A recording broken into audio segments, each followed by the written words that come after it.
Well, here we are. We're sitting in the studios of Gray, Gray, and Gray for radio entrepreneurs. My name is Jeffrey Davis. Thank you very much for tuning in and listening to the show. And thank you very much to my co-host, Rich Hirschen.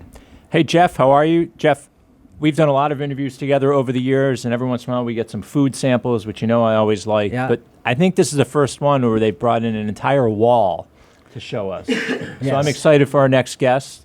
Look forward to introducing him and us learning about the wall. I thought it was filled with food. I'm disappointed, but either way, it's Bob Muller, owner of Landicity Builders. Welcome. Landicity and Douglas Ridge. Yep. Landicity, that's correct. Hey, thanks. It was a long haul here. Yeah, I bet you had to schlep that stuff in here. Yeah. So tell us about the business. Douglas Ridge is an eco conservation subdivision which tries to cluster the homes together. It's between two streams, tucked into 280 acres, and it has its own 30-acre conservation land. But the important thing is it's a sense of place, nature-centric, and it's very high-tech, high-performance, net zero, and healthy homes. We market to the healthy crowd, and mostly that's young couples or 55 and older that are just looking to get rid of their energy bills. So that's it in a nutshell of what we're doing. Landicity Builders builds the homes. The homes are high-tech panels. They come from Unity Homes, which is out of Keene, New Hampshire. They've got the most advanced production technology in the country, or they did a year ago. And these houses go up in 5 to 7 days. They're like a Lego set. Now, it takes a while to get them out of the factory and the financing and everything else, but when we blower test them, they're one or less. And I won't get into the techie, but passive house standard, which everybody knows what a passive house is. If not, it's the highest standard you can build to, is 0.6. The last house we built was 0.7. Wow. Just a visual real quick. I like to not talk the techie, but 2009 code in Maine, the IRC, how bad can you build a house is basically the lowest standard.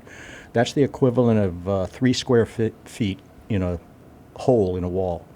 2015, which we're going to, is the equivalent of a foot hole in the wall.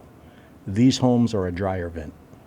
Now that changes with the size of the house and everything, but that gives you a relative comparison. So how do you do it? Is it that these homes are built in a factory using, I imagine, computers and robots doing everything very precise rather than, some guys out in the field trying to cut wood while it's, 30 degrees outside and all that? What is it that makes these homes so energy efficient?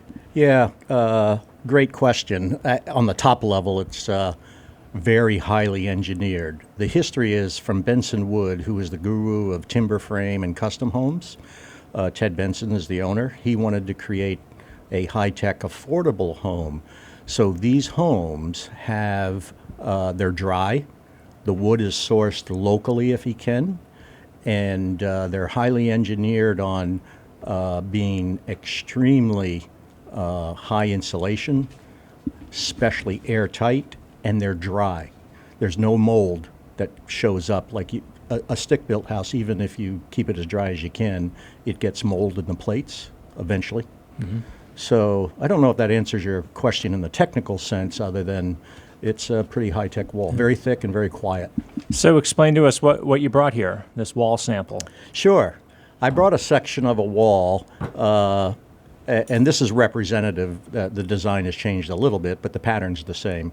Starting from the inside, you have a 2x3 that's strictly to run chase for electric and plumbing, just so we can pull wires. It's all pre-notched. The electricians love it.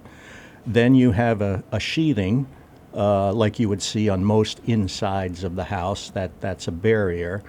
And then now we have almost 12 inches. This wall has 10 and a half of recycled cellulose, and it has the typical zip panel that most people see in new construction. It's either a tan or maroon color. That's another barrier.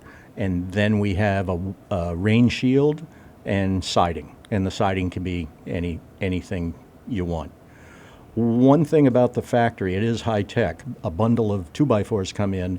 All of these machines are basically from Austria and Germany, and literally the bundle of 2x4s come in. Each one gets inkjet printed, and it gets cut to its right length, so it's sort of like a kit, and that gets spread out. The sheathing gets nailed onto it. It's in a jig, so it's extremely square, plumb, and straight. Gets flipped over, and they have a very special machine putting in the cellulose. They measure the moisture content, and they measure the weight, and they measure the density. You cannot do that on a stick frame on site. You just can't get that. How did you get into this business? What's your background? I majored in college in civil engineer, so I have a civil engineering degree and a survey engineer degree. But while in college, I put myself through school in working for some engineers. That's how I got into civil. But I also did a lot of land surveying. I built homes, and for 2 years, I put in foundations. And I call it, up in Maine, canoeing concrete, because back then you couldn't get a pump in. So literally, you could only get into one corner, and did all that. But I then worked for the USGS Topo Division out west, Geological Survey, and I got into the high-tech world, digital mapping and remote sensing, 3-letter agencies, everything you see on TV. But I decided to come back to Maine, and that's where I'm from, and to raise a family. And in 2007, I started Landicity and putting the plan together to develop this land that I owned for quite a while.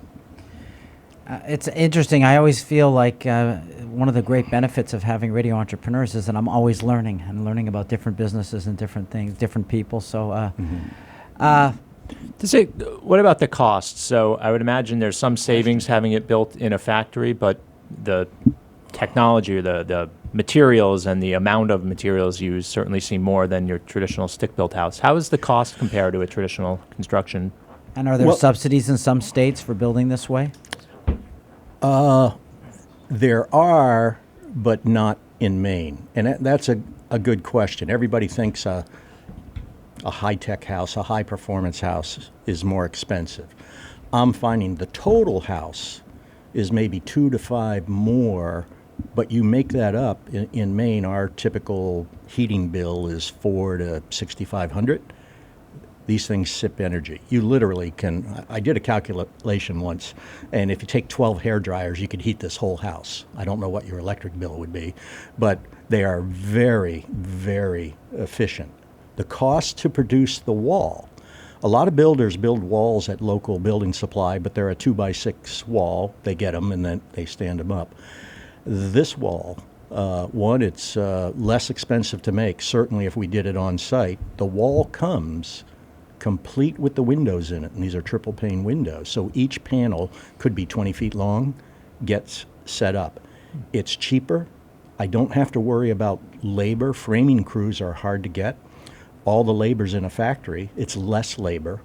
They got the capitalization of the equipment, but overall, for me, it's a lot less expensive to buy the envelope. I call it the shell, which is an airtight envelope. The bones. The good bones, right? And it goes up in 5 to 7 days. I could never do that on site. Stick Bob, building. if somebody's interested in finding Landicity builders and getting your Landicity. Landicity, I'm Yep. sorry, I guess there's some disability there for me. Yeah. Landicity. Yep. How would they find you? Well, they can go to 2 websites. DouglasRidge.com is the subdivision. They'll find Landicity there. Or they can go to Landicity.com. We're Landicity Builders, and they can find Douglas Ridge. So I'm the builder and the developer. Thanks for being on the show today. Thanks to Gray & Gray for sponsoring us, and You're Rich welcome. Hirschen. We're going to take a break. We'll be right back with more stories. Thank you.